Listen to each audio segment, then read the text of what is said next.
Dear students, आज हम pedal equation पर कुछ एग्जाम्पल्स डिस्कस करेंगे। सबसे पहला एग्जाम्पल है जिसमें हमें रेडियस वेक्टर और टेंजेंट के बीच एंगल पूछा है और कर्व दिया हुआ है 2a/r = 1 + cos theta. Radius vector और टेंजेंट के बीच कोण का फॉर्मूला हम पढ़ चुके हैं। tan phi = r/d(θ/dr) होता है और यहाँ d(θ/dr) के लिए हम दिए हुए कर्व को थीटा के रिस्पेक्ट में डिफ्रेंशिएट करें तो हमारे पास रिजल्ट आएगा -2a/r² dr/dθ = -sin θ। इसको हम इस तरह लिख सकते हैं 1/r dr/dθ = sin θ/2a/r। 2a/r की वैल्यू हम दिए हुए कर्व से सब्सटीट्यूट करें तो हमारे पास रिजल्ट बचता है 1/r dr/dθ = sin θ/1 + cos θ। Half angle में खोलने पर राइट साइड में हमें मिलता है tan θ/2 और लेफ़्ट साइड फार्मूले से हो जाती है cot phi। तो इक्वेशन होती है cot phi = tan θ/2 और इससे हमें प्राप्त होता है phi = π/2 - θ/2 और यही हमारा रिक्वायर्ड एंगल है रेडियस वेक्टर और टेंजेंट के बीच का। दूसरे सवाल में हमें कार्डियोइड r = a(1 - cos θ) की पैडल इक्वेशन निकालनी है।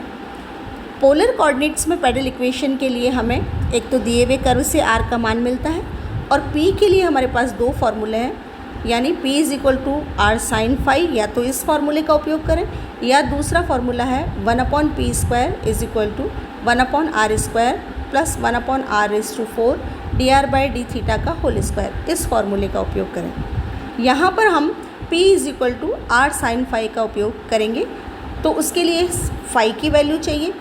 phi की वैल्यू के लिए फिर हमें tan phi = r dθ/dr का फार्मूला यूज़ करना होगा। इसके लिए दिए हुए कर्व को फिर थीटा के रिस्पेक्ट में डिफ्रेंशिएट करेंगे तो हमारे पास tan phi की वैल्यू आती है a(1 - cos θ) जो कि r की वैल्यू है और dr/dθ की वैल्यू हो जाती है a sin θ। फिर अगर हम हाफ एंगल में खोलें तो हमारे पास रिजल्ट बचता है tan phi = tan θ/2 और इससे हमें phi का मान प्राप्त होता है θ/2 के बराबर। यह मान p = r sin phi में रखने पर p की वैल्यू आ जाती है r sin θ/2। यह हो गई इक्वेशन नंबर 1। अब पैडल इक्वेशन के लिए हमें p और r में संबंध चाहिए तो हमें sin θ/2 यानी थीटा की वैल्यू को हटाना है। तो हम दिए हुए कर्व r = a(1 - cos θ) को हाफ एंगल में कन्वर्ट करें तो हमारे पास रिजल्ट है r = 2a sin² θ/2। यहाँ से sin θ/2 की वैल्यू निकाल के इक्वेशन नंबर 1 में रखेंगे तो थीटा एलिमिनेट हो जाएगा और हमें प्राप्त हो जाएगा p = r√r/2a यानी r³ = 2ap², जो कि इस प्रश्न की रिक्वायर्ड पादिक समीकरण होगी। अगले एग्जाम्पल में हमें पैराबोला y² = 4a(x + a) की पैडल इक्वेशन पूछी गई है। यह प्रश्न कार्तिक निर्देशांक में है तो कार्तिक निर्देशांक की पादिक समीकरण के लिए हमें दिए हुए कर्व की आवश्यकता होती है, r² = x² + y² के फॉर्मूले की ज़रूरत होती है और तीसरा p के लिए हमें स्पर्श रेखा और स्पर्श रेखा निकालने के बाद मूल बिंदु से उस स्पर्श रेखा पर लंब की लंबाई ज्ञात करनी होगी जिससे हमें p का मान मिलेगा। तो सर्वप्रथम हम दिए हुए कर्व को इक्वेशन नंबर 1 नाम देते हैं, फिर हम r² = x² + y² का फॉर्मूला इस्तेमाल करते हैं। यहाँ हम y² का मान इक्वेशन नंबर 1 से रखें तो हमारे पास r² = x + 2a का होल स्क्वायर आता है, जिसे हम r = x + 2a कह सकते हैं। इसे हम इक्वेशन नंबर 2 नाम देते हैं। अब p निकालने के लिए हमें स्पर्श रेखा की ज़रूरत है। स्पर्श रेखा के लिए हमें dy/dx का मान चाहिए, इसलिए हम दिए हुए कर्व को x के रिस्पेक्ट में डिफ्रेंशिएट करेंगे तो हमारे पास आएगा 2y dy/dx = 4a यानी dy/dx = 2a/y। अब दिए हुए पैराबोला के किसी बिंदु xy पर स्पर्श रेखा की समीकरण लिखेंगे y - y = dy/dx × x - x। यहाँ dy/dx का मान सब्सटीट्यूट करने पर इक्वेशन हमें प्राप्त होती है y minus Y is equal to 2a/y into X minus X. इस स्पर्श रेखा पर 0 0 से लंब की लंबाई का सूत्र हम लगाएंगे तो हमारे पास आता है p is equal to Y minus 2ax upon Y upon root of 1 + 4a² simplify करने पर हमें मिलता है y² minus 2x upon root of y² + 4a²। यहाँ p, इस p में इक्वेशन नंबर 1 से y² का मान रखने पर और सिंप्लीफाई करने पर हमें p की वैल्यू मिलती है root of a into X plus 2a।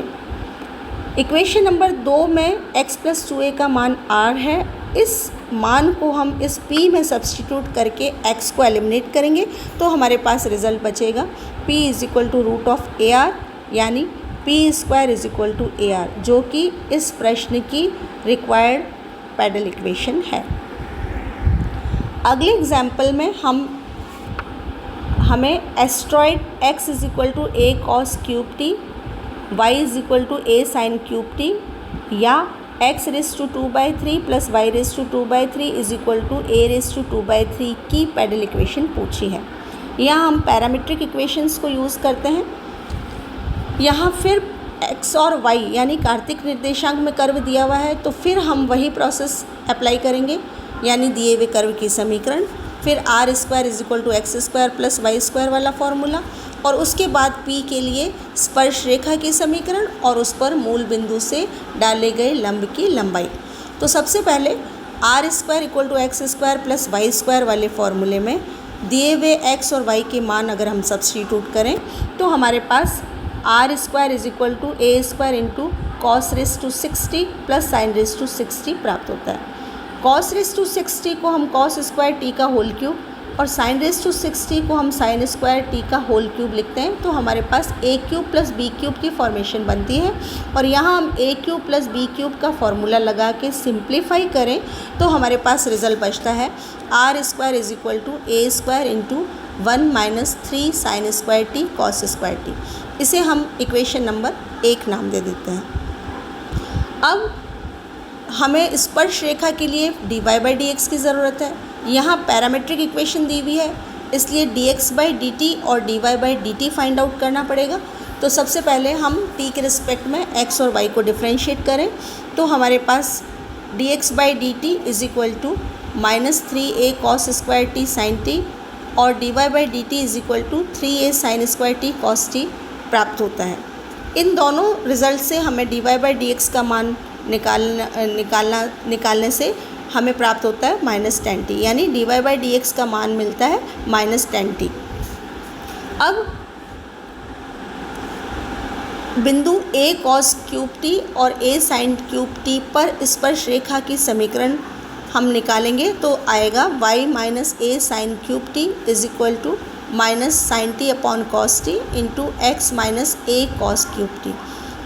dy/dx का मान -10t था जिसे हमने यहाँ 10 को sin t upon cos T में चेंज करके लिखा है।